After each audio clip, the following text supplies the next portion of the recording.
tema es determinar cómo es el dominó argentino. Débil, fuerte. Daniel Mushnik. Bueno, yo creo que el tema México deja muchísimas enseñanzas. Creo que el sistema de convertibilidad puede aguantar una, digamos, una corrida cambiaria, si es lo que la gente se pregunta. Pero yo no sé si va a solucionarse el problema en el muy corto plazo. Creo que esto va a demandar mucho tiempo. Esto demanda mucho tiempo y todavía no se sabe cómo sigue la historia, cómo sigue esta película. Porque todo empezó en Venezuela, repercute en México, se lo veía venir en México. Dornbusch escribió varios artículos diciendo cuál era la situación. Los analistas extranjeros, aquí se escribieron varios artículos sobre México. El tema aquí es entonces un factor que no es económico, que es la confianza, la desconfianza. Y si el sistema financiero puede aguantar, sí, una corrida. Es decir, creo que la red de la ley de convertibilidad puede aguantar corridas cambiarias. Hay que ver si el sistema financiero puede aguantar corridas bancarias. Estoy diferenciando. Son dos corridas distintas. Son dos corridas distintas. Un amigo mío, Daniel Novak, un economista, habla de la línea Maginot, ¿no? Y creo que tiene razón, ¿no? Si van a pasar la línea Maginot y van a generar un clima de desconcierto. Creo que la gran enseñanza de todo esto es el tema del sector externo. Creo que, de acuerdo a mi punto de vista, acá se ha practicado una política aperturista realmente desmedida, que ha llevado en gran parte a la crisis en México. En México no fue el comandante Marcos lo que llevó a la devaluación, la crisis económica. Ha sido fundamentalmente una crisis interna económica que se ha ido gestando y ha generado toda esta ola. Entonces, el tema aquí es el futuro. ¿Y cómo va a repercutir esta situación en la batalla electoral? Porque me quiero preguntar si el sistema financiero se debilita o no tiene fuerza para aguantar en la línea Maginot a las tropas invasoras, si esto no va a producir un aumento de tasas, si no va a producir un efecto recesivo que impida, digamos, en la lucha electoral, hacer demasiadas promesas. Creo que esto se toca en lo económico, en lo político, que esto no dura poco tiempo, que acá hay una línea de defensa que puede ser débil, que la línea Maginot, como dice Novak, es el sistema financiero, y que bueno, que hay que prestar mucha atención, y que México nos tiene que arrojar muchísimas enseñanzas. A mí no me preocupa ahora las semejanzas o las desemejanzas con México. Lo que me interesa fundamentalmente es cómo salvamos las papas del fuego. Creo que se están haciendo muchos esfuerzos, creo que no tenemos por qué poner palos en la rueda, creo que tenemos que colaborar todos para evitar momentos de histeria, pero tenemos que estar realmente muy previsores, hay mucha turbulencia. Enrique Sebach. No es tiempo nuevo esto, claro. No, ya me di cuenta, primero quiero aclarar un punto sobre México que no me parece menor. El año pasado en México hubo un golpe de Estado. Si vos sabés, Mariano, que México tiene un partido hegemónico durante muchos años en donde prácticamente impuso casi un sistema feudal y que Salinas de Gortari, primero como ministro de Economía y después como presidente de la República, encabezó junto con Pedro Aspe y un grupo muy chiquito dentro del PRI una verdadera revolución en el caso mexicano. Vos sabés que en México además el presidente se designa como lo que se llama el dedazo. O sea, el presidente dice, vos vas a ser mi sucesor, ahí no hay reelección, pero hay dedazo.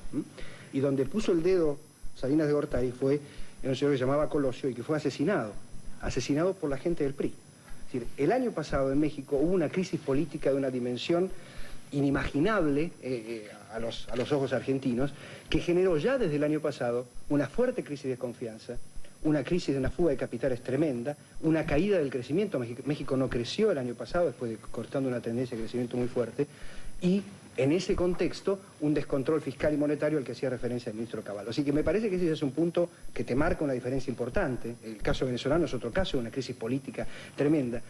A partir de ahí vos tenés una primera definición, un gobierno débil. Un gobierno débil solo soluciona sus problemas con devaluaciones.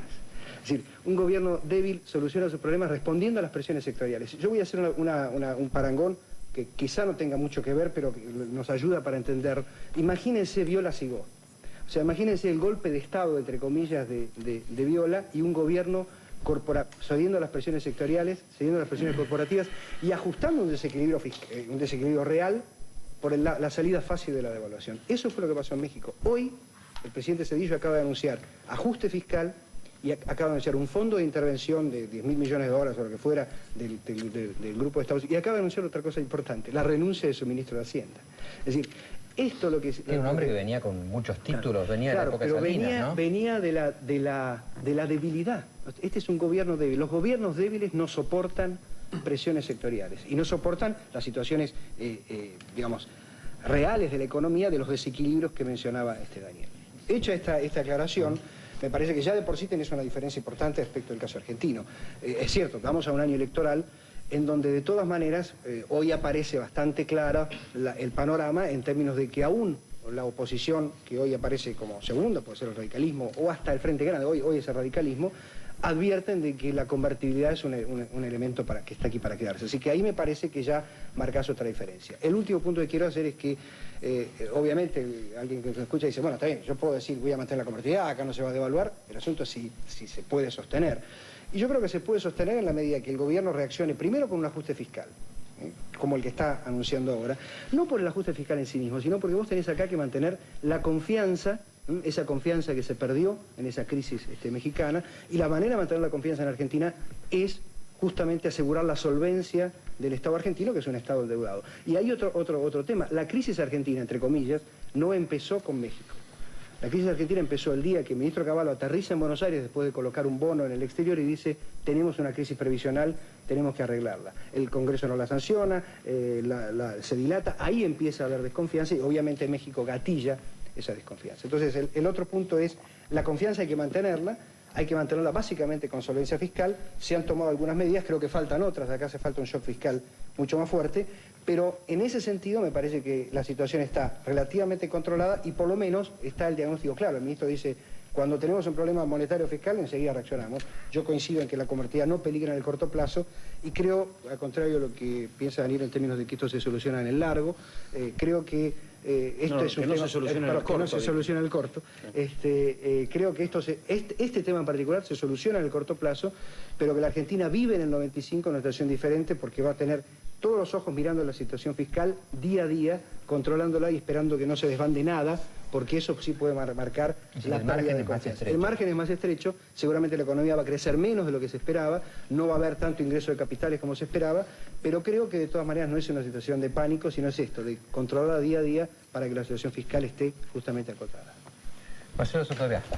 Le voy a contar mi experiencia estos 10 días de agitación.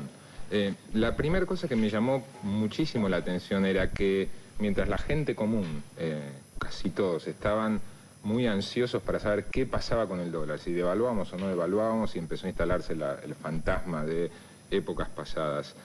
Todos los economistas, todos los expertos que consulté como periodista, de cualquier escuela o de cualquier partido, coincidían en despreocuparse por las chances de devaluación en Argentina. Todos, absolutamente todos. La segunda cuestión que me llamó la atención es que había muchas más coincidencias que esas.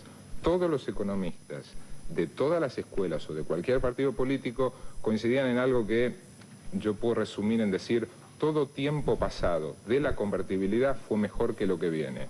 Entonces hay, como recién Enrique decía, pronósticos casi unánimes le diría, de que en Argentina el nivel de actividad, la producción, la posibilidad de conseguir empleo, todo eso va a ser peor de aquí en más de lo que fue en los primeros 4 años de convertibilidad. Coincidían también unánimemente en que el crédito va a ser mucho más escaso de lo que fue hasta ahora. Y coincidían también que el crédito va a ser más caro de lo que fue hasta ahora. Hasta ahí las coincidencias muy sorprendentes de todos los expertos, entre comillas, y que yo personalmente comparto todas ellas.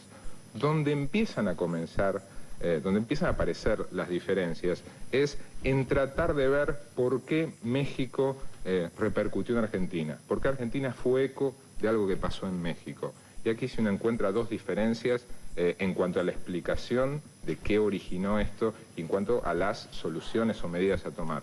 Están por un lado los que sostienen, yo me inclino hacia ese lado, que hay un punto en común, un común denominador entre México y Argentina, y por eso no casualmente el país de América Latina que más se vio afectado por lo que pasó en México fue Argentina. ¿Por qué? porque más allá de infinidad de diferencias que hay entre Argentina y México, las políticas, incluso muchas económicas, desde el punto de vista de los capitales desde el norte, ellos se fijan básicamente, y antes que cualquier cosa, qué pasa con el sector externo de un país. Y en México hay atraso cambiario, en Argentina también. En México hay desequilibrios en el sector externo, se importa más de lo que se exporta, en Argentina también, y en los dos países pudieron llevar adelante sus modelos hasta ahora gracias al ingreso de capitales, que empezó a resentirse el 4 de febrero ya de este año, cuando Estados Unidos comienza a elevar la tasa de interés. Y por eso insisto, no casualmente, en Argentina pegó mucho más de lo que pegó en Brasil y por supuesto muchísimo más de lo que pegó en Chile. Por otro lado están los que dicen el problema fue fiscal. Entre ellos se inscribe el gobierno. Entonces, no casualmente, más allá de las medidas puntuales para tratar de evitar la corrida bancaria, como dice Daniel, y que esto juegue como un dominó, pero no un dominó que termina en la devaluación, son un dominó de banco detrás de banco, que es casi peor que una devaluación. Las fichas son los bancos. Las fichas son los bancos, no es que terminan el dólar. Y el gobierno...